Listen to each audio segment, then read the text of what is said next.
আসসালামু আলাইকুম। Hello everyone, welcome back to my channel Jyotish kitchen and lifestyle. আজকে আমি আপনাদের দেখাবো শাহী ডিমের কোরমা। ডিমের কোরমা রান্না করার জন্য আমি একটা করে অল্প পরিমাণ তেল দিয়েছি আর সিদ্ধ ডিমকে আমি ভেজে নিচ্ছি, হালকা করে ভেজে নিব। আর এই ডিমগুলোকে আমি আগে থেকে একটা ছুরির সাহায্যে ছিলে নিয়েছিলাম। আর এখানে পেঁয়াজ বেরেস্তার জন্য পেঁয়াজ কেটে পেঁয়াজ বেরেস্তা করে নিচ্ছি। এখানে একটা পেঁয়াজ কেটেছি। আমার পেঁয়াজ বেরেস্তাটা হয়ে গেছে। এখন আমি একটু তেল দিলাম,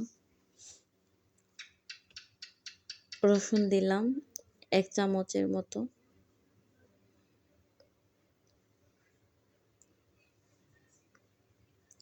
আদা দিলাম 1 চামচ,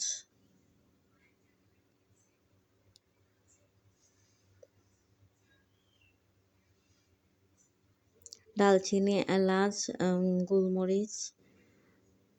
আর এখানে পেঁয়াজ দিলাম 1 কাপ, আর লবণ দিয়েছি স্বাদ মতো, আর হালকা পরিমাণে চিনি দিয়েছি 1/2 চামচের মতো, কাঁচামরিচ দিয়েছি। আর ডিমগুলো দিয়ে এখন মশলাটাকে একসাথে কষিয়ে নিচ্ছি। মশলা কষানো হয়ে গেছে, এবার আমি দুধ দিয়ে দিলাম। দুধ দিয়েছি এখানে 1 কাপের মতো। আপনারা চাইলে গুঁড়া দুধও দিতে পারেন। গুঁড়া দুধ দিলে এখানে 1 কাপ নয়, হাফ কাপ দিলেই হবে। এখানে আমি লিকুইড যে মিল্কটা থাকে সেটা দিয়েছি।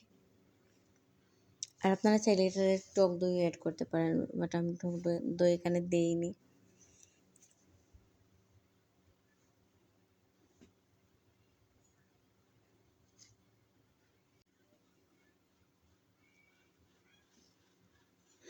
এবার দুধ আর ডিমটাকে আমি একসাথে জাল করে নেব। এটাতে আমি কোনো পানি অ্যাড করব না। আর সব অনবরত নাড়তে থাকবো না, তো মশলাটা এখন একটু হেভি হয়ে এসেছে।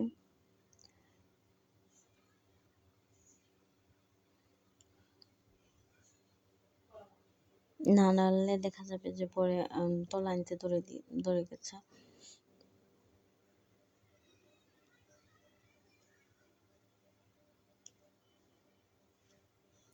আর এটা হওয়ার পরে সুন্দর একটা ঘ্রাণ এসেছিল। দেখুন অনেক সুন্দর হয়েছে। আর আমাকে সবসময় সাপোর্ট করবেন। আর যারা নতুন দেখছেন আমাকে সাবস্ক্রাইব করবেন, আমার ভিডিওতে লাইক কমেন্ট করবেন, আমার ভিডিওটা পুরোপুরি দেখবেন। আর আমার এই রেসিপিটা বাসায় অবশ্যই ট্রাই করবেন। একেবারে সহজ, গড়ে থাকা কয়েকটি উপকরণ দিয়ে এটা হয়ে যায়। এবার আমি পেঁয়াজের পেস্তাটা উপর থেকে ছিটিয়ে দিচ্ছি।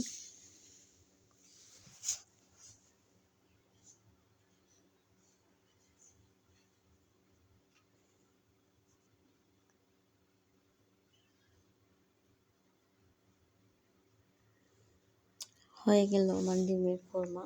এটা কিন্তু অনেক সুন্দর ঘ্রাণও আসছিল, আর দেখতে অনেক সুন্দর হচ্ছিল। ওকে, আসসালামু আলাইকুম।